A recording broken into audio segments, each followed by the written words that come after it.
Hi dear friends, എല്ലാവർക്കും ഞങ്ങളുടെ പുതിയൊരു വ്ലോഗിലേക്ക് ഒരിക്കൽ കൂടി സ്വാഗതം. ഇന്നത്തെ വീഡിയോയിൽ നമ്മൾ ഡിസ്കസ് ചെയ്യുന്നത് OET റീഡിംഗ് ടിപ്സിനെ കുറിച്ചാണ്. നമുക്ക് എല്ലാവർക്കും അറിയാം, OET റീഡിങ്ങിന് പാർട്ട് എ ഉണ്ട്, പാർട്ട് ബി ഉണ്ട്, പാർട്ട് സി ഉണ്ട്. അതായത് 15 മിനിറ്റ്സിൽ 20 ക്വസ്റ്റ്യൻസ് നമുക്ക് വളരെ എഫിഷ്യന്റ് ആയിട്ട് എങ്ങനെ ആൻസർ ചെയ്യാം എന്നുള്ള കാര്യമാണ് നമ്മൾ ഡിസ്കസ് ചെയ്യുന്നത്. അപ്പം ഇന്നത്തെ വീഡിയോയിൽ മെയിൻ ആയിട്ട് നമ്മൾ ഫോക്കസ് ചെയ്യുന്നത് നമ്മുടെ ഓവറോൾ റീഡിംഗ് സ്കില്ല് നമുക്ക് എങ്ങനെ ഇംപ്രൂവ് ചെയ്യാം, ടൈം എങ്ങനെ നമുക്ക് എഫിഷ്യന്റ് ആയിട്ട് യൂട്ടിലൈസ് ചെയ്യാം. അതുപോലെ തന്നെ ഈ 3 തരം ക്വസ്റ്റ്യൻസ് ആണ് ഇതിനകത്ത് ഈ പാർട്ട് എയിൽ വരുന്നത്. ആ 3 തരം ക്വസ്റ്റ്യൻസിനെയും എങ്ങനെയാണ് നമ്മൾ ടാക്കിൾ ചെയ്യേണ്ടത്, ഈ 3 കാര്യങ്ങളാണ് നമ്മൾ ഇന്നത്തെ വീഡിയോ ഡിസ്കസ് ചെയ്യുന്നത്. അപ്പൊ ഈ 3 കാര്യങ്ങൾ നിങ്ങൾ വേണ്ട രീതിയിൽ ഫോളോ ചെയ്താൽ 100% ഉറപ്പാണ് നിങ്ങൾക്ക് ഫസ്റ്റ് അറ്റംപ്റ്റിൽ തന്നെ നിങ്ങൾക്ക് ബി സ്കോർ നേടാൻ പറ്റും. അപ്പൊ അതുകൊണ്ട് പൂർണ്ണമായിട്ടും വീഡിയോ വാച്ച് ചെയ്യുക. അപ്പൊ നിങ്ങൾ ഇതുവരെ ഞങ്ങളുടെ ചാനൽ സബ്സ്ക്രൈബ് ചെയ്യാത്തവരാണ് എന്നുണ്ടെങ്കിൽ ദയവായിട്ട് ചാനൽ സബ്സ്ക്രൈബ് ചെയ്യുക. അതുപോലെ തന്നെ നിങ്ങളുടെ ഫ്രണ്ട്സിനൊക്കെ ഞങ്ങളുടെ വീഡിയോസ് ഷെയർ ചെയ്ത് കൊടുക്കുക. ഇതുവരെ നിങ്ങൾ തരുന്ന എല്ലാ സപ്പോർട്ടിനും സ്നേഹത്തിനും ഒരുപാട് നന്ദി പറയുന്നു. അപ്പൊ നമുക്ക് എല്ലാവർക്കും നമ്മളുടെ വീഡിയോയിലേക്ക് കിടക്കാം.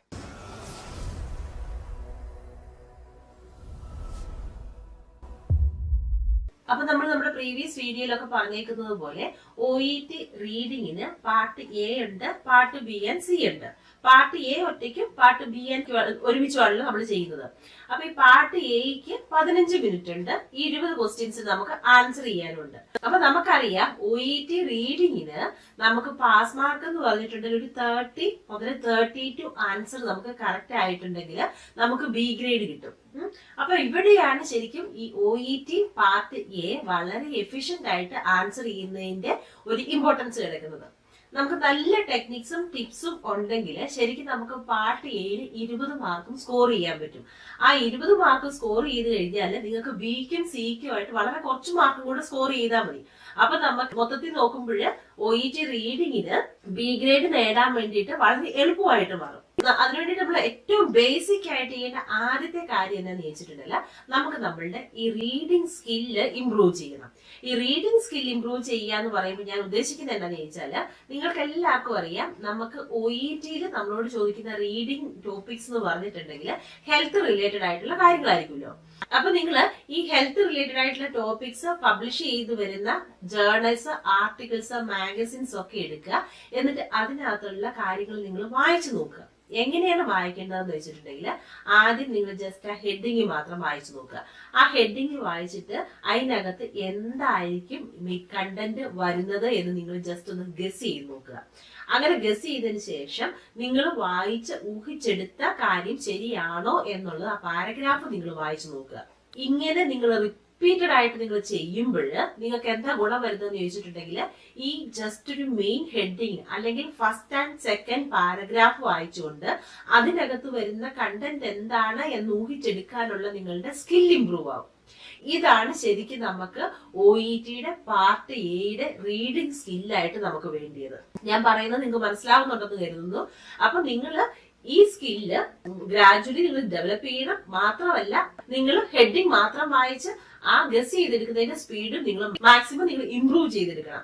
അപ്പൊ ഇത് ഞാൻ അഡ്വൈസ് ചെയ്യുന്നതെന്ന് വെച്ചിട്ടുണ്ടെങ്കിൽ, നിങ്ങളിപ്പോ ഒരു 30 ഡേയ്സ് പ്ലാൻ ആണ് നിങ്ങൾ പ്രാക്ടീസ് ചെയ്യാൻ ഉദ്ദേശിക്കുന്നത് എന്നുണ്ടെങ്കിൽ, നിങ്ങൾ ആദ്യത്തെ ഒരു 7 ദിവസം നിങ്ങൾ ഈ ഒരു സ്കില്ല് നന്നായിട്ട് പ്രാക്ടീസ് ചെയ്യണം. എന്നിട്ട് 7 ദിവസം കൂടെ നിർത്തരുത്, നിങ്ങൾ ഡെയിലി പിന്നെയും കണ്ടിന്യൂ ചെയ്ത് ചെയ്യണം. അങ്ങനെ ആകുമ്പോഴത്തേക്കും നിങ്ങൾ അറിയാതെ തന്നെ നിങ്ങൾക്ക് ആ സ്കില്ല് നിങ്ങളുടെ ഉള്ളിലേക്ക് അത് ഇഴുകി ചേർന്നോളും. നിങ്ങൾക്ക് ഒരു സംശയവും വേണ്ടത് ഇത് നിങ്ങളെ 100% ഹെൽപ്പ് ചെയ്യും. പക്ഷെങ്കിൽ ഇത് വളരെ സിമ്പിൾ ആണ്, പക്ഷെ വളരെ ഇഫക്റ്റീവ് ആയിട്ടുള്ള ഒരു മാർഗവും കൂടെയാണ്. അപ്പൊ ഇത് നിങ്ങൾ പ്രാക്ടീസ് ചെയ്യാം. അപ്പൊ ഇങ്ങനെ പ്രാക്ടീസ് ചെയ്യുന്നതിനുള്ള വേറൊരു ഗുണം എന്താണെന്ന് ചോദിച്ചിട്ടുണ്ടെങ്കിൽ, പലരും എപ്പോഴും പറയുന്ന ഒരു കാര്യമാണ് OETക്ക് റീഡിംഗ് മെറ്റീരിയൽ ഒക്കെ വളരെ കുറവാന്ന് പറയാറുണ്ടല്ലോ. ഒരു 10-32 PDF ഫയലുകളൊക്കെ കിട്ടാറുള്ളതൊക്കെയാണ് പലരും പറയുന്നത് കേട്ടിട്ടുള്ളത്. അപ്പോ നിങ്ങൾ ആദ്യം തന്നെ നമ്മളുടെ ഒറിജിനൽ OETയുടെ മെറ്റീരിയൽസ് നിങ്ങൾ വായിച്ച് അതിന്റെ ടെക്നിക്സും ടിപ്സും ഡെവലപ്പ് ചെയ്യാൻ പോയിട്ടുണ്ട്. എന്താ പ്രശ്നം എന്ന് ചോദിച്ചിട്ടുണ്ടെങ്കിൽ, നമ്മൾ 1 അല്ലെങ്കിൽ 2 പ്രാവശ്യം അതിൽ കൂടെ കടന്നു പോകുമ്പോൾ നമുക്ക് അതിന്റെ ആൻസർ എവിടെയാണ് എന്താണ് നമുക്ക് ഓർമ്മയുണ്ടാവും. പിന്നെ നമ്മളത് പ്രാക്ടീസ് ചെയ്യുന്നൊരു വലിയൊരു ഗുണം വരത്തില്ലല്ലോ. അപ്പൊ നിങ്ങൾ ഇങ്ങനെയുള്ള സ്കില്ല് ഡെവലപ്പ് ചെയ്തെടുക്കാൻ വേണ്ടി നിങ്ങൾ ആർട്ടിക്കിൾസും മാഗസിൻസും ജേർണൽസും ഒക്കെയുള്ള കാര്യങ്ങൾ നിങ്ങൾ യൂട്ടിലൈസ് ചെയ്യുക. അതിനുശേഷം ആക്ച്വൽ പ്രാക്ടീസിലേക്ക് വരുമ്പോഴത്തേക്ക് മാത്രം നിങ്ങളുടെ അടുത്തുള്ള ഒറിജിനൽ OET മെറ്റീരിയൽസ് നിങ്ങൾ യൂസ് ചെയ്യുക. മനസ്സിലായോ? അങ്ങനെ ഒരു റീഡിംഗ് സ്കില്ല് ഡെവലപ്പ് ചെയ്തെടുക്കേണ്ട വേറൊരു കാര്യം കൂടെ ഉണ്ട്. അതായത് നിങ്ങൾക്ക് ഇഷ്ടമുള്ള ഒരു സിനിമ അല്ലെങ്കിൽ നിങ്ങൾക്ക് ഇഷ്ടമുള്ള ഒരു നോവൽ നിങ്ങൾ വായിക്കുവാണെങ്കിൽ നമ്മൾ പെട്ടെന്ന് അതിൽ കൂടി ഒന്ന് കണ്ണോടിച്ചുകൊണ്ട് പോയിട്ട് നമ്മൾ അതിനകത്ത് പറയുന്ന അന്തസത്യം എന്താണെന്ന് നമ്മൾ ഗ്രഹിച്ചെടുക്കുകയല്ലേ. അതായത് നമുക്ക് ഇഷ്ടമുള്ളൊരു കാര്യമാണെങ്കിൽ നമ്മൾ അത് ചെയ്യും. അപ്പൊ അതുപോലെ തന്നെ നമ്മൾ റീഡിങ് ചെയ്യുമ്പോഴും ഇതിനൊരു സ്കെയറി ആയിട്ട് കാണാതെ കുറച്ചും കൂടി ഒരു ഇഷ്ടത്തോടെ ചിന്തിക്കാനുള്ള ഒരു ആറ്റിറ്റ്യൂഡ് നമ്മുടെ മനസ്സിൽ നമ്മൾ ഓട്ടോമാറ്റിക്കലി ഡെവലപ്പ് ചെയ്തെടുക്കുക. അത്ര എളുപ്പമായിരിക്കത്തില്ല എങ്കിൽ കൂടിയും നമ്മൾ വലിയൊരു സീരിയസ് ആയിട്ട് ഇതിനെ അപ്രോച്ച് ചെയ്യാതെ കുറച്ചുകൂടി ഒരു ഈസി ആയിട്ട് എടുക്കാൻ വേണ്ടിയിട്ട് നിങ്ങൾ മനസ്സിനെ ഒന്ന് ആ രീതിയിൽ ഒന്ന് സെറ്റ് ചെയ്തെടുക്കാനും കൂടെ നിങ്ങൾ ട്രൈ ചെയ്യാം. അപ്പൊ ഈ രണ്ട് ടെക്നിക്കും കൂടെ നിങ്ങളുടെ ഉള്ളിലേക്ക് കയറി കഴിയുമ്പോൾ നിങ്ങൾക്ക് ഓട്ടോമാറ്റിക്കലി ആ സ്കില്ല് എക്സാം ഡേയില് ഫാസ്റ്റ് ആയിട്ട് നിങ്ങൾക്ക് വായിച്ച് അതിന്റെ കണ്ടന്റ് ഊഹിച്ചെടുക്കാനുള്ള ഒരു സ്കില്ല് നിങ്ങൾക്ക് നാച്ചുറലി നിങ്ങൾക്ക് ഡെവലപ്പായി വരും. ഇനി നമുക്ക് എക്സാം ഡേയിൽ കിട്ടുന്ന ആ ക്വസ്റ്റ്യൻ ബുക്ക്ലെറ്റിനെ ഒന്ന് പരിചയപ്പെടാം. അതിനകത്ത് നമ്മളുടെ ഇനിഷ്യൽ ഡീറ്റെയിൽസും കാര്യങ്ങളൊക്കെ ഉള്ള ഫ്രണ്ട് പേജ് ഉണ്ടാവും. അതിനുശേഷം നമുക്ക് 4 ടെക്സ്റ്റ് ഉണ്ട്. ഈ 4 ടെക്സ്റ്റ് എന്ന് പറയുന്നത് പല രീതിയിലുള്ളതായിരിക്കാം, പല ലേ ഔട്ടിലുള്ളതായിരിക്കാം. ചിലപ്പോൾ ഈ സിമ്പിൾ ടെക്സ്റ്റ് ആയിരിക്കും. അതുപോലെ ഈ 4 ടെക്സ്റ്റിൽ ഒന്ന് അനലിറ്റിക്കൽ ഫോമിലുള്ളതായിരിക്കും. ടേബിൾസോ ഫ്ലോ ചാർട്ടോ ഡയഗ്രാംസോ അങ്ങനെയുള്ള കാര്യങ്ങൾ എന്തെങ്കിലുമൊക്കെ വെച്ചിട്ടുള്ളതായിരിക്കാം. പിന്നെ അതുപോലെയാണെന്നുണ്ടെങ്കിൽ നമുക്ക് പിന്നെ 3 തരത്തിലുള്ള ക്വസ്റ്റ്യൻസ് ഉണ്ട്. അതായത് മാച്ചിങ് ടൈപ്പ് ക്വസ്റ്റ്യൻസ് ഉണ്ടാവും, പിന്നെ ഷോർട്ട് ആൻസർ ക്വസ്റ്റ്യൻസ് ഉണ്ടായിരിക്കും, അതുപോലെ തന്നെ സെന്റൻസ് കംപ്ലീഷൻ ക്വസ്റ്റ്യൻസ് ഉണ്ടായിരിക്കും. ഇതാണ് നമ്മളുടെ എക്സാമിന് വരുന്ന ഈ ബുക്ക്ലെറ്റിന്റെ ഒരു സ്ട്രക്ചർ എന്ന് പറഞ്ഞിട്ടുണ്ടെങ്കിൽ. അപ്പൊ നിങ്ങൾ ഓർക്കേണ്ട വേറൊരു കാര്യം എന്താന്ന് ചോദിച്ചിട്ടുണ്ടെങ്കിൽ ഈ ക്വസ്റ്റിന് ഒന്നിനും നെഗറ്റീവ് മാർക്കിംഗ് ഇല്ല. അതുകൊണ്ട് നിങ്ങൾ എന്ത് ചെയ്യണമെന്ന് എല്ലാ 20 ക്വസ്റ്റ്യൻസും നിങ്ങൾ തീർച്ചയായിട്ടും നിങ്ങൾ ആൻസർ ചെയ്യണം. പിന്നെ അതുപോലെ തന്നെ വേറൊരു കാര്യം കൂടി ഓർക്കാനുള്ളത് എന്താണെന്ന് വെച്ചിട്ടുണ്ടെങ്കിൽ ഓരോ ക്വസ്റ്റിനും ഓരോ മാർക്കാണുള്ളത്.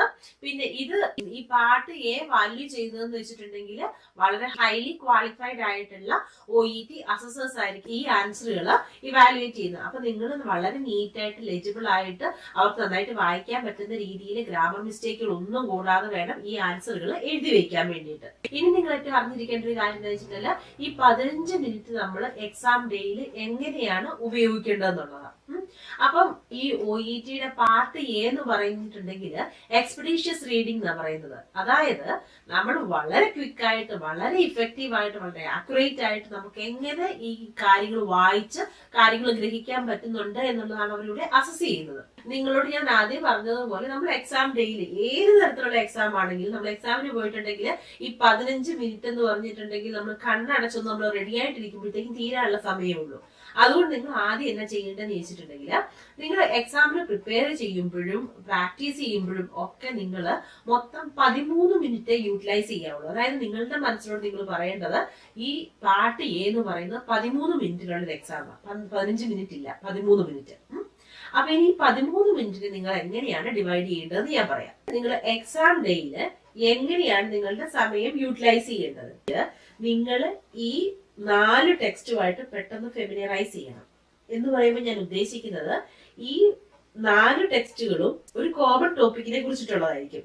ഇപ്പൊ നമ്മുടെ കയ്യിലിരിക്കുന്ന ഈ സാമ്പിൾ എന്ന് പറഞ്ഞിട്ടുണ്ടെങ്കിൽ ഫ്രാക്ചർ, ഡിസ്ലൊക്കേഷൻ ആൻഡ് സ്പ്രെയിനെ കുറിച്ച് ഡിസ്കസ് ചെയ്യുന്ന 4 ടെക്സ്റ്റുകളാണ് നമ്മുടെ കയ്യിലുള്ളത്. പക്ഷെങ്കിൽ ഈ text A, text B, text C, text D ഇത് 4 ടെക്സ്റ്റുകളും വ്യത്യസ്ത ആശയങ്ങളെയാണ് കൈകാര്യം ചെയ്യുന്നത്. അപ്പോൾ നിങ്ങൾ എന്താ ചെയ്യേണ്ടതെന്ന് വെച്ചിട്ടുണ്ടെങ്കിൽ ആദ്യം നിങ്ങൾക്ക് ഈ ക്വസ്റ്റ്യൻ ബുക്ക്ലെറ്റ് നിങ്ങളുടെ കയ്യിൽ കിട്ടുമ്പോൾ നിങ്ങളോട് ഈ ബുക്ക് തുറന്ന് വായിച്ചോളാൻ പറയുമ്പോഴുള്ള ആദ്യത്തെ 30 സെക്കൻഡ് മുതൽ 1 മിനിറ്റിനുള്ളിൽ ഈ ഓരോ ടെക്സ്റ്റിലും എന്ത് ആശയമാണ് അവർ ഡിസ്കസ് ചെയ്യുന്നത് എന്നുള്ളത് പെട്ടെന്ന് നിങ്ങൾ വായിച്ച് മനസ്സിലാക്കുക. അതുകൂടാതെ ഇതിന്റെ ഈ സൈഡില് നിങ്ങളത് എഴുതി വെക്കുക.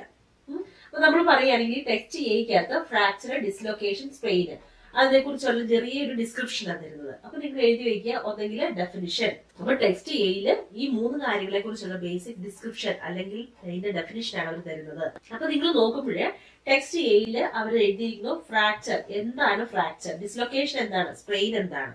അപ്പൊ അത് ഒന്നെങ്കിൽ അതിനെ കുറിച്ചുള്ള ഒരു ബ്രീഫ് ഡിസ്ക്രിപ്ഷൻ ആണ്, അല്ലെങ്കിൽ ബ്രീഫ് ആയിട്ട് അതിന്റെ ഡെഫിനിഷൻ തന്നിരിക്കുകയാണ്. അപ്പൊ നിങ്ങൾ ഇതിന്റെ സൈഡില് ടെക്സ്റ്റ് എയുടെ സൈഡിൽ എഴുതി വെക്കുന്നു ഡെഫിനിഷൻ അല്ലെങ്കിൽ ഡിസ്ക്രിപ്ഷൻ. അപ്പൊ ടെക്സ്റ്റ് ബിയിലേക്ക് വരിക. ടെക്സ്റ്റ് ബിയിൽ എഴുതിയിരിക്കുന്നു simple fracture of limbs, immediate management, clinical assessment and management. അപ്പം ആ ടെക്സ്റ്റ് ബിയുടെ നേരെ നിങ്ങൾ എഴുതി വെക്കുക, അല്ലെങ്കിൽ അണ്ടർലൈൻ ചെയ്ത് ഹൈലൈറ്റ് ചെയ്ത് വെക്കുക.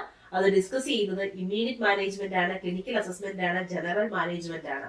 ടെക്സ്റ്റ് സിയിലേക്ക് വരുന്നു ഡ്രഗ് തെറാപ്പിയാണ്. ടെക്സ്റ്റ് ഡിയിൽ വരുന്നു that is about the technique four plaster black sap. അപ്പോൾ നിങ്ങൾക്ക് ഈ ഓരോ ടെക്സ്റ്റിലും എന്താണ് അവർ ഡിസ്കസ് ചെയ്യുന്നത് എന്നുള്ള ആശയം നിങ്ങളുടെ മനസ്സിൽ നിങ്ങൾ രൂപപ്പെടുത്തുന്നതോടൊപ്പം തന്നെ ഈ ടെക്സ്റ്റിന്റെ സൈഡിലും നിങ്ങൾ ബ്രീഫ് ആയിട്ട് എഴുതിയിടുന്നു. മനസ്സിലായോ? അതാണ് നിങ്ങൾ ആദ്യത്തെ 30 സെക്കൻഡ് ടു 1 മിനിറ്റ് നിങ്ങൾ ചെയ്യുന്നത്. അപ്പൊ നമ്മൾ പ്ലാൻ ചെയ്തതനുസരിച്ച് 13 മിനിറ്റിലെ 1 മിനിറ്റ് അവിടെ കഴിഞ്ഞു.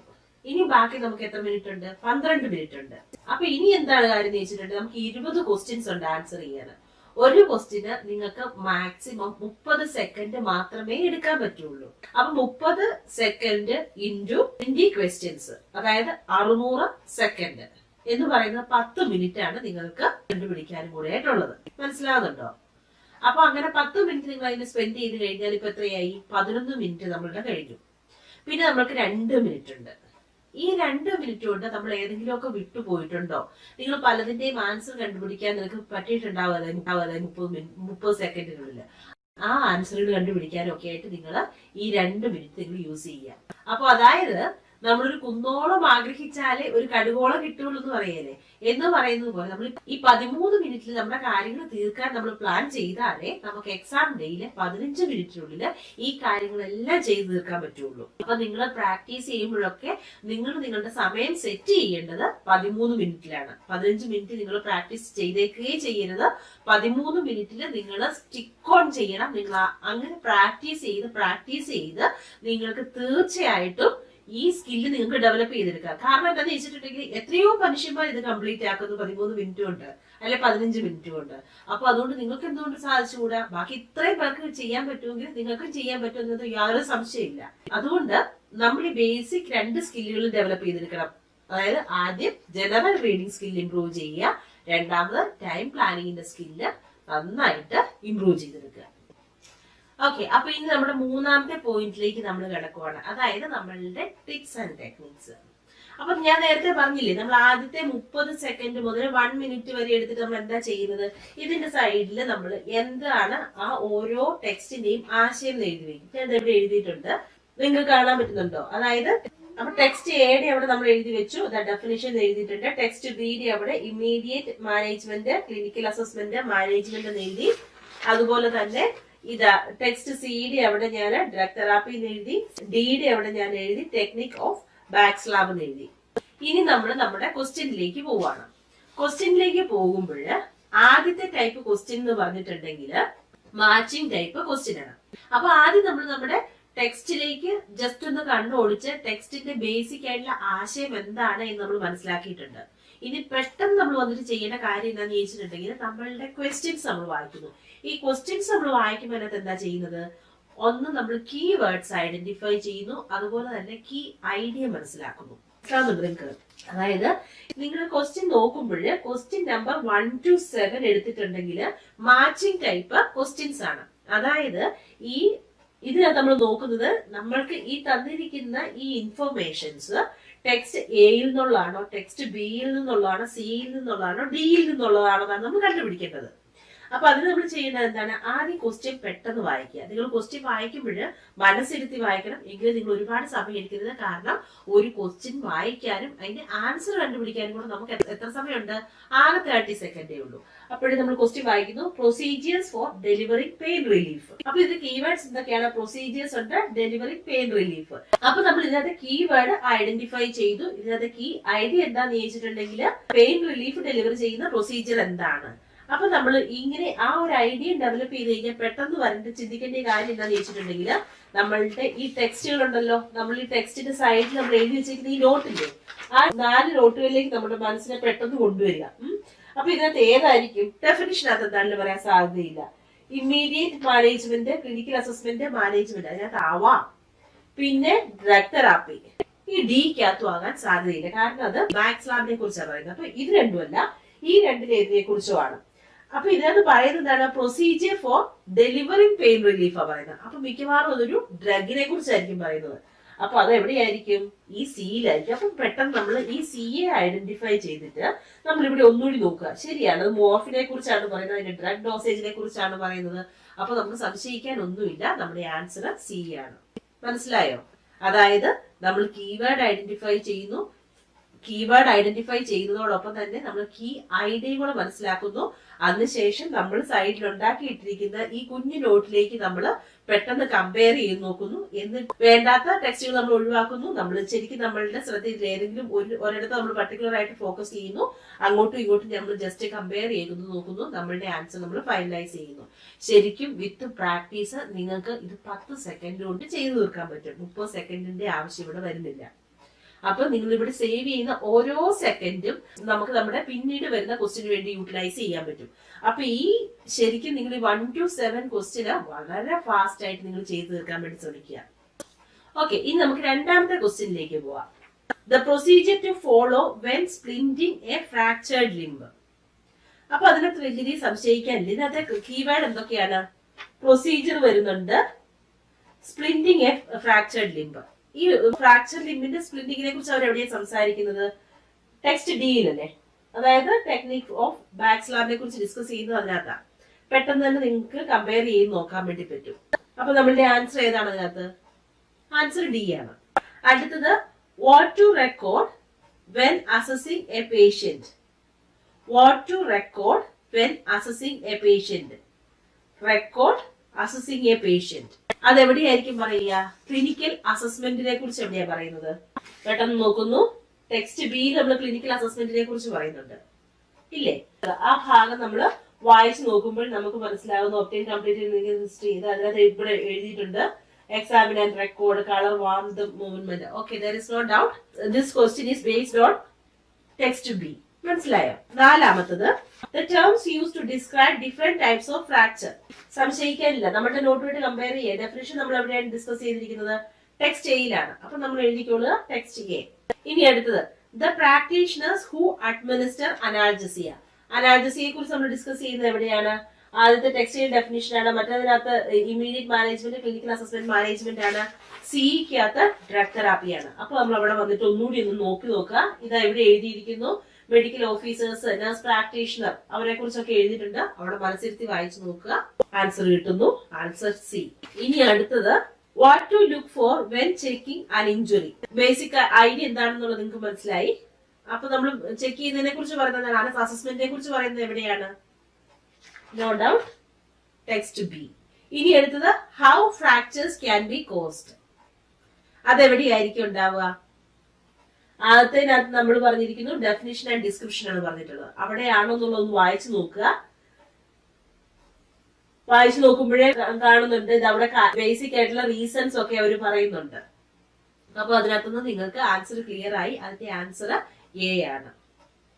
ഈ നമ്മൾ ആദ്യം സ്പെൻഡ് ചെയ്യുന്ന 30 സെക്കൻഡ് ടു 1 മിനിറ്റ് നമ്മളുടെ ആ ഫസ്റ്റ് പാർട്ടിന്റെ ആദ്യത്തെ ടൈപ്പ് ക്വസ്റ്റ്യന്റെ ആൻസർ കണ്ടുപിടിക്കാൻ വളരെയധികം മുതൽക്കൂട്ടാവും. ഇനി രണ്ടാമത്തെ കാര്യം, ഈ ഫസ്റ്റ് ടൈപ്പ് ക്വസ്റ്റ്യൻ ആൻസർ ചെയ്ത് കഴിയുന്നതോടെ നമ്മളുടെ മനസ്സിൽ അത്യാവശ്യം നല്ലൊരു ഗ്രാഹ്യം വരും. ഓരോ ടെക്സ്റ്റിനകത്തും എന്താണെന്നുള്ള കാര്യത്തെ കുറിച്ചും ഒരു ബെറ്റർ ഐഡിയ ഇപ്പൊ നിങ്ങൾക്ക് മനസ്സിലുണ്ടായിട്ടുണ്ടാവും. ഇനി അടുത്ത ക്വസ്റ്റ്യൻ ടൈപ്പിലേക്കും പോകാം. ഏത് ക്വസ്റ്റ്യൻ ടൈപ്പ് ആണെങ്കിലും നമ്മളുടെ ബേസിക് ടെക്നിക്കൽ ടിപ്പ് എന്ന് പറയുന്നത് ക്വസ്റ്റ്യൻ മനസ്സിരുത്തി വായിക്കുക, അതിനകത്ത് കീവേഡ് ഐഡന്റിഫൈ ചെയ്യുക, കീ ഐഡിയ മനസ്സിലാക്കുക. എന്നിട്ട് നിങ്ങൾ ഈ കീ വേർഡും കീ ഐഡിയയും നിങ്ങളുടെ മനസ്സിൽ ഒന്നെങ്കിൽ നിങ്ങൾക്ക് നിങ്ങളുടെ സ്വന്തം മദർ ടങ്ങിൽ തന്നെ പറഞ്ഞുകൊണ്ട് അല്ലെങ്കിൽ മലയാളത്തിൽ തന്നെ പറഞ്ഞുകൊണ്ട് നിങ്ങൾക്ക് നോക്കാം. ഇല്ലെങ്കിൽ നിങ്ങൾക്ക് ഇംഗ്ലീഷിൽ പറഞ്ഞുകൊണ്ട് വേണമെന്നുണ്ടെങ്കിൽ നോക്കാം. നിങ്ങൾ എന്ത് ആശയത്തിന് വേണ്ടിയാണ് നിങ്ങൾ ഈ പാരഗ്രാഫ് സെർച്ച് ചെയ്ത് നോക്കുന്നതെന്ന് നിങ്ങൾക്ക് പറഞ്ഞുകൊണ്ട് നിങ്ങൾക്ക് ഈ പാരഗ്രാഫിൽ കൂടെ കടന്നു പോയാൽ മതി. നമ്മൾ ഈ ആൻസർ കണ്ടുപിടിക്കാൻ വേണ്ടി പാസേജിലേക്ക് പോകുമ്പോൾ നിങ്ങളുടെ മനസ്സിൽ നിങ്ങൾക്ക് കണ്ടുപിടിക്കേണ്ട ആശയം എന്തോ അതിനെ ഉരുട്ടോണ്ട് വേണം നിങ്ങൾ പോകാൻ വേണ്ടിയിട്ട്. അങ്ങനെയാണെങ്കിൽ ഇവര് വേറെ വല്ല സിനോണിംസോ പാരഫ്രൈസ് ചെയ്തിട്ടോ ഒക്കെയാണ് വെച്ചിട്ടുള്ളതെന്നുണ്ടെങ്കിൽ നിങ്ങൾക്ക് പെട്ടെന്ന് ആ കാര്യം കണ്ടുപിടിക്കാൻ വേണ്ടി പറ്റത്തുള്ളൂ. മനസ്സിലാകുന്നുണ്ടോ? പക്ഷെ അതേസമയം ചില കീവേഡ്സ് ബോഡി പാർട്സിന്റെ ഒക്കെ പേരൊന്നും ഇവർക്ക് മാറ്റാൻ പറ്റത്തുണ്ടാവില്ല.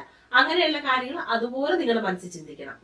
അങ്ങനെയാകുമ്പോൾ നിങ്ങൾക്ക് പെട്ടെന്ന് ചടപെടാതെ അതിന്റെ ആൻസറുകൾ നിങ്ങൾക്ക് കണ്ടുപിടിക്കാൻ വേണ്ടി പറ്റും. ഇനി നമുക്ക് സെക്കൻഡ് ടൈപ്പിലേക്ക് പോകാവേ. സെക്കൻഡ് ടൈപ്പ് 8 to 14 ക്വസ്റ്റ്യൻസ് ആണ് ഇതിനകത്ത് വരുന്നത്. Answer each of the questions 8 to 14 with a word or short phrase from one of the text.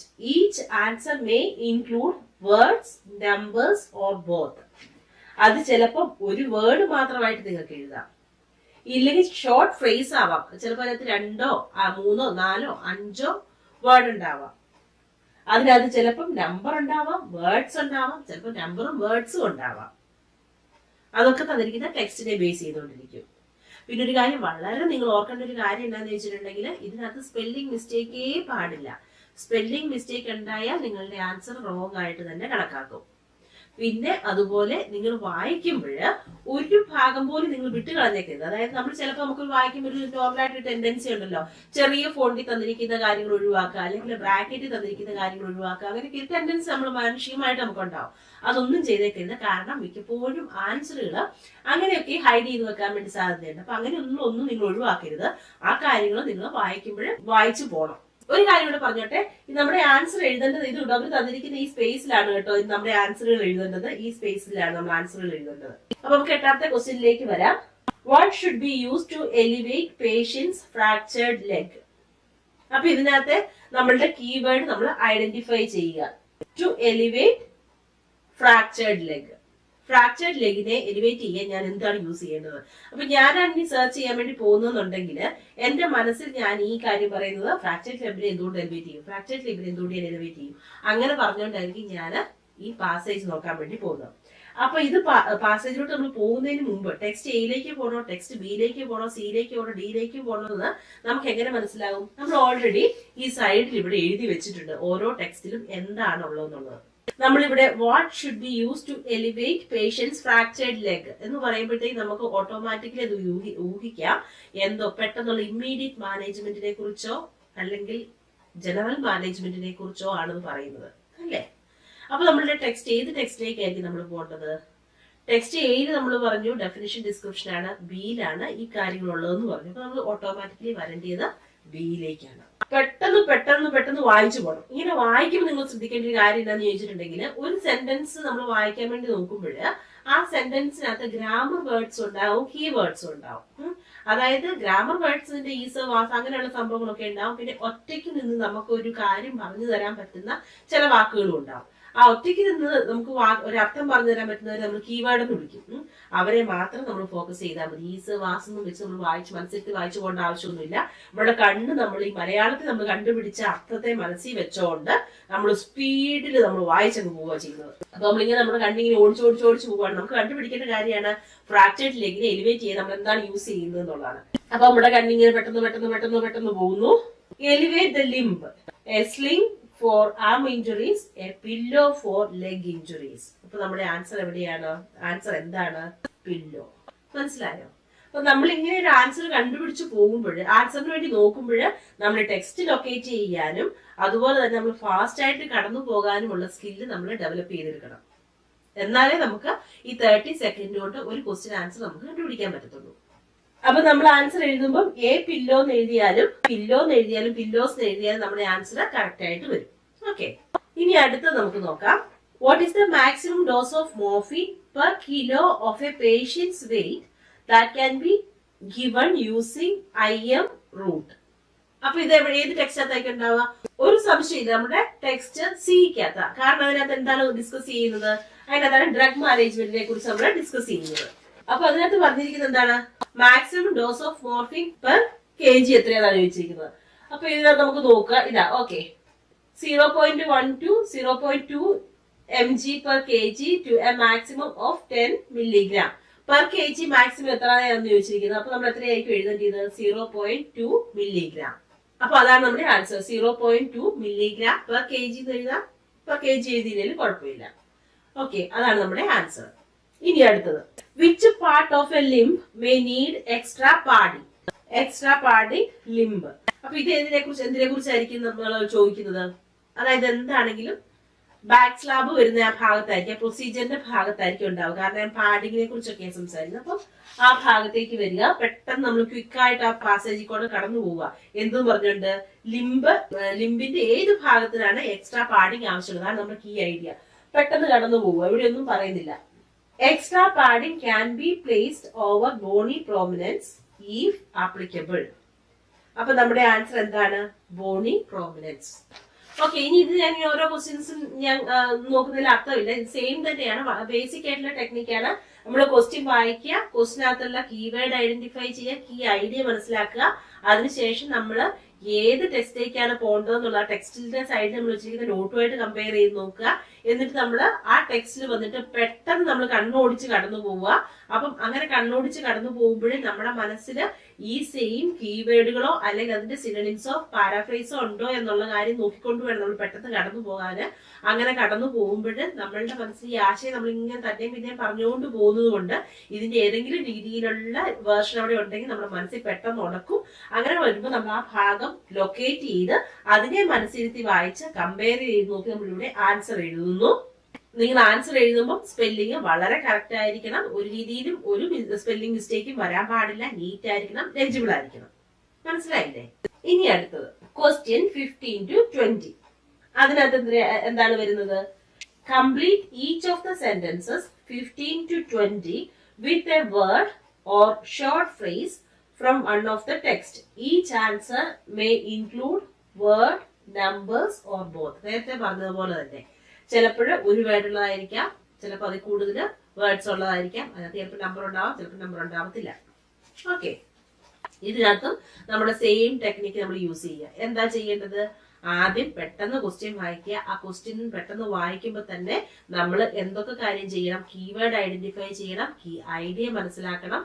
അതുപോലെ തന്നെ ആ കീ ഐഡിയ നമ്മൾ മലയാളത്തിലോ നിങ്ങൾക്ക് ഇംഗ്ലീഷിലോ ഏതെങ്കിലും രീതി നിങ്ങൾ മനസ്സിൽ പറഞ്ഞുകൊണ്ട് വേണം പോകാൻ വേണ്ടിയിട്ട്. പിന്നെ ഒരു കാര്യം കൂടി ഞാൻ പറയാൻ വിട്ടുപോയത് എന്താണെന്ന് വെച്ചിട്ടുണ്ടെങ്കിൽ, നിങ്ങൾ ഇങ്ങനെ ആൻസർ നോക്കി പോകുമ്പോൾ 30 സെക്കൻഡ് കഴിഞ്ഞു നിങ്ങൾക്ക് ആൻസർ കണ്ടുപിടിക്കാൻ പറ്റിയില്ല എന്നുണ്ടെങ്കിൽ നിങ്ങൾ അതിനെ സ്കിപ്പ് ചെയ്തേക്കുക. ഒരു പ്രശ്നമില്ല. കാരണം എന്താണെന്ന് വെച്ചിട്ടുണ്ടെങ്കിൽ നിങ്ങൾ അടുത്ത ക്വസ്റ്റ്യൻ നോക്കി പോകുമ്പോൾ ചിലപ്പോൾ നിങ്ങൾക്ക് ആ നേരത്തെ നമ്മൾ വിട്ടതിന്റെ ആൻസർ കിട്ടും. അങ്ങനെ സംഭവിക്കാറുണ്ട്. ഇനി അതുമല്ല എന്നുണ്ടെങ്കിൽ നമ്മൾ ഓൾറെഡി നമ്മളൊരു 2 മിനിറ്റ് സ്വന്തം കൈ പിടിച്ചിട്ടില്ലേ? 13 മിനിറ്റ് വേണ്ടിയിട്ടില്ല നമ്മൾ മൊത്തം കാര്യങ്ങൾ പ്ലാൻ ചെയ്യുന്നത്.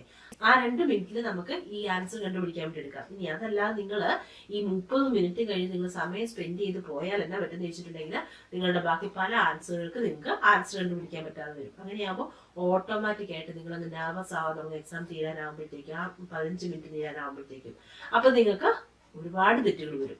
അപ്പൊ അങ്ങനെ സംഭവിക്കാതിരിക്കാൻ വേണ്ടി 30 സെക്കൻഡ് നിങ്ങൾ നോക്കുക. 30 സെക്കൻഡിനുള്ളിൽ നിങ്ങൾക്ക് ആൻസർ കിട്ടിയില്ലേ അതിനെ ഒഴിവാക്കുക, അടുത്തതിനകത്തോട്ട് പോവുക.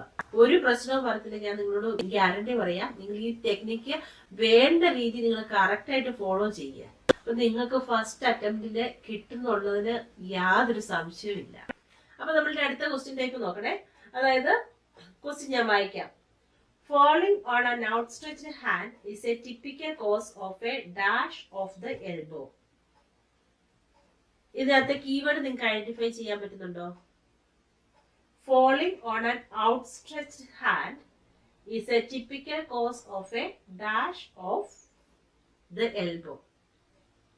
കീവേഡ് നിങ്ങൾ ഐഡന്റിഫൈ ചെയ്തിട്ടുണ്ടെന്ന് ഞാൻ കരുതുന്നു. Outstretched hand, typical cause, elbow. അപ്പൊ ഏത് ടെക്സ്റ്റിലായിരിക്കും വരുന്നത് നിങ്ങൾക്ക് ഊഹിക്കാൻ പറ്റുന്നുണ്ടോ? നമ്മളുടെ ടെക്സ്റ്റ് എയിൽ നമ്മൾ എന്താ പറയുന്നത്? ഡിസ്ക്രിപ്ഷൻ ആണ് പറയുന്നത്, കോസും പറയുന്നുണ്ട് ഇല്ലേ?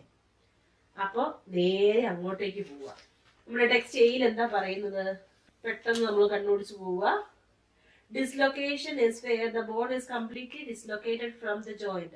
It often results from injuries away from the affected joint. Example, elbow dislocation after falling on an outstretched hand. അപ്പൊ അതിന്റെ ആൻസർ എന്താണ്? ഡിസ്ലൊക്കേഷൻ. മനസ്സിലായോ?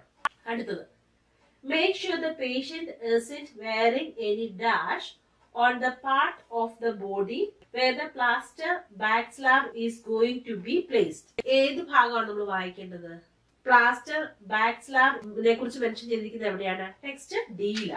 അപ്പൊ പെട്ടെന്ന് ഈ ആശയവും കീവേഡ്സും മനസ്സിൽ വെച്ചുകൊണ്ട് നമ്മൾ പെട്ടെന്ന് ഓടിച്ചു വരുമ്പോൾ ensure any jewellery is removed from the injured limb. Answer എന്താണ്? ജ്വല്ലറി. അടുത്തത്, check to see whether swollen limbs are dash or increasing in size. Check to see whether swollen limbs are dash or increasing in size. ഇത് എവിടെയായിരിക്കും പറയാൻ സാധ്യതയുള്ളത്? മിക്കവാറും ഏതാണ്ട് അസസ്മെന്റിന്റെ ഒക്കെ ഒരു ഭാഗത്തായിരിക്കും പറയാൻ സാധ്യതയുള്ളത്. അപ്പം നമ്മള് ടെക്സ്റ്റ് ബിയിലേക്ക് വരുന്നു. അപ്പൊ എന്നിട്ട് ഇത് വായിച്ചു നോക്കുമ്പോൾ check to see whether the swollen limbs are dash or increasing in size. But check whether the limb is out of shape. The limb is what? The limb is, if swollen, is throbbing or getting bigger. Okay, so answer throbbing. മനസ്സിലായോ? അപ്പൊ നിങ്ങളൊരു കാര്യം ശ്രദ്ധിക്കാനുള്ളത് വെച്ചിട്ടുണ്ടെങ്കിൽ ഈ ബ്രാക്കറ്റിനകത്ത് കൊടുത്തിരിക്കുന്ന point നിങ്ങൾ വിട്ടുപോകരുത്. ഈ സൊള്ള എന്നുള്ളതൊരു ബ്രാക്കറ്റിൽ എഴുതിയേക്കുന്നത്. അപ്പൊ അങ്ങനെയുള്ള ബ്രാക്കറ്റുള്ള കാര്യം കൂടെ നിങ്ങൾ വായിച്ചു പോകണം. മനസ്സിലായോ? സ്ട്രോബിങ് ആണ് ഇവിടെ ആൻസർ വരുന്നത്. അപ്പൊ ഇത്രയേ ഉള്ളൂ സത്യം പറഞ്ഞിട്ടുണ്ടെങ്കിൽ റീഡിങ്ങിന്റെ പാർട്ട് എ എന്ന് പറഞ്ഞിട്ടുണ്ടെങ്കിൽ. അപ്പൊ നിങ്ങൾ വേറൊരു കാര്യം കൂടി ചെയ്യണം. അതായത് എന്താണെന്ന് വെച്ചിട്ടുണ്ടെങ്കിൽ നമ്മളിങ്ങനെ ഓരോ ദിവസവും പ്രാക്ടീസ് ചെയ്യണേ. അപ്പൊ ഈ പ്രാക്ടീസ് ചെയ്യുന്ന റീഡിംഗ് മെറ്റീരിയലിൽ കൂടെ കടന്നു പോകുമ്പോൾ നിങ്ങൾക്ക് അത്രയും പരിചയമില്ലാത്ത കുറെ വാക്കുകൾ നിങ്ങൾ കടന്നു പോകും. ഒരു 10-25 വാക്കിലധികം ഉണ്ടാവും എന്നുള്ളത് ഉറപ്പാണ്. അപ്പൊ ഈ വാക്കുകളൊക്കെ നിങ്ങൾ ഒരു ബുക്ക് എടുത്തിട്ട് ആ ബുക്കിൽ അങ്ങ് എഴുതി വെക്കുക, അതിന്റെ അർത്ഥവും കൂടെ എഴുതി വെക്കുക. അതെല്ലാ ദിവസവും നിങ്ങൾ അതേക്കൂടെ ഒന്ന് വെറുതെ കണ്ണോടിച്ച് കടന്നു പോകണം. അപ്പൊ നിങ്ങളുടെ മനസ്സിൽ അതങ്ങ് ഹൃദയസ്ഥമായിട്ട് അങ്ങ് കിടന്നോളൂ. അപ്പൊ നിങ്ങൾക്ക് ഒരിക്കലും മറക്കാൻ പറ്റത്തില്ല, നിങ്ങൾ അങ്ങനെ കിടന്നോളൂ. പിന്നെ വേറൊരു കാര്യം എന്താണെന്ന് വെച്ചിട്ടുണ്ടെങ്കിൽ നിങ്ങൾ എല്ലാ ദിവസവും പ്രാക്ടീസ് ചെയ്യല്ലോ. ആ പ്രാക്ടീസ് ചെയ്യുമ്പോൾ ഒരേ ബുക്കിൽ തന്നെ നിങ്ങളുടെ ഈ ആൻസറുകളെല്ലാം എഴുതുക. എന്നിട്ട് നിങ്ങൾ ആൻസർ ചെയ്യുക. ആൻസർ ചെയ്ത് കഴിഞ്ഞിട്ട് പാർട്ട് എയും പാർട്ട് ബി ആൻഡ് സിയും ഒരുമിച്ച് തന്നെ പ്രാക്ടീസ് ചെയ്യാനാണ് ഞാൻ റെക്കമെൻഡ് ചെയ്യുക. അപ്പൊ നിങ്ങൾ എന്താ ചെയ്യുന്നത് വെച്ചിട്ടുണ്ടെങ്കിൽ ഈ നിങ്ങൾ പാർട്ട് എ ആൻസർ ചെയ്തിട്ട് നിങ്ങളുടെ മാർക്ക് കൂട്ടുക, ബി ആൻഡ് സി ചെയ്യുക, നിങ്ങളുടെ മാർക്ക് എഴുതുക, എന്നിട്ട് നിങ്ങളുടെ ഓവറോൾ മാർക്ക് എഴുതുക, എന്നിട്ട് നിങ്ങളുടെ ഓവറോൾ ഗ്രേഡ് എഴുതുക, എന്നിട്ട് നിങ്ങൾ നിങ്ങളുടെ ഒരു ഇവാലുവേഷനും എഴുതുക. അപ്പൊ നിങ്ങൾ ഗ്രാജുവലി ഓരോ ദിവസം ഇങ്ങനെ പ്രാക്ടീസ് ചെയ്യുന്നു, നിങ്ങളുടെ വൊക്കാബുലറി ചെയ്യുന്നു, നിങ്ങളുടെ ജനറൽ ആയിട്ടുള്ള റീഡിംഗ് സ്കിൽ ഇംപ്രൂവ് ചെയ്യുന്നു, ടൈം സ്റ്റിക്ക് ഓൺ ചെയ്ത് പ്രാക്ടീസ് ചെയ്യുന്നു. അങ്ങനെ എല്ലാം ചെയ്ത് കഴിയുമ്പോൾ നിങ്ങൾ എക്സാമിന്റെ ഡേ എടുക്കാനാകുമ്പോഴത്തേക്കും നിങ്ങൾക്ക് ബി സ്കോർ അല്ല, വേണമെങ്കിൽ എ ഗ്രേഡ് കിട്ടാനുള്ള രീതിയിലായിരിക്കും നിങ്ങളുടെ മാർക്ക് വരിക. അപ്പോഴത്തേക്കും നിങ്ങൾക്ക് ആ ഇംപ്രൂവ്മെന്റ് നിങ്ങൾക്ക് മനസ്സിലാവും. അപ്പൊ എനിവേ ഞാൻ ഈ പറഞ്ഞിരിക്കുന്ന 3 ബേസിക് ടെക്നിക്സും നിങ്ങൾ ഒരു ഉപേക്ഷയും കൂടാതെ പ്രാക്ടീസ് ചെയ്താൽ നിങ്ങൾ എഴുതുന്ന OET റീഡിങ്ങിന് നിങ്ങൾക്ക് ബി സ്കോർ കിട്ടും എന്നുള്ളതിന് യാതൊരു സംശയവും ഇല്ല. നിങ്ങൾ ആത്മാർത്ഥമായിട്ട് നിങ്ങളിത് വേണ്ട രീതിയിൽ പ്രാക്ടീസ് ചെയ്തിട്ട്, അതായത് ഞാൻ ഒന്നുകൂടി ഞാനത് എടുത്തു പറയാം. ഒന്ന്, നിങ്ങളുടെ ബേസിക് ആയിട്ടുള്ള റീഡിംഗ് സ്കില്ല് ഇംപ്രൂവ് ചെയ്യാൻ വേണ്ടിയിട്ട് ഹെൽത്ത് റിലേറ്റഡ് ആയിട്ടുള്ള ആർട്ടിക്കിൾസോ ജേർണൽസോ മാഗസിൻസോ ഒക്കെ എടുത്ത് അതിന്റെ മെയിൻ ഹെഡിങ് വായിച്ച് അതിന്റെ അതിൽ വരുന്ന കണ്ടന്റ് എന്താണെന്ന് നിങ്ങൾ ഗസ് ചെയ്തെടുത്ത് അത് കറക്റ്റ് ആണോ നിങ്ങൾ ഗസ് ചെയ്തെടുത്തിരിക്കുന്നത് എന്നുള്ളത് നിങ്ങൾ ചെക്ക് ചെയ്ത് വായിച്ച് മനസ്സിലാക്കി നോക്കുക.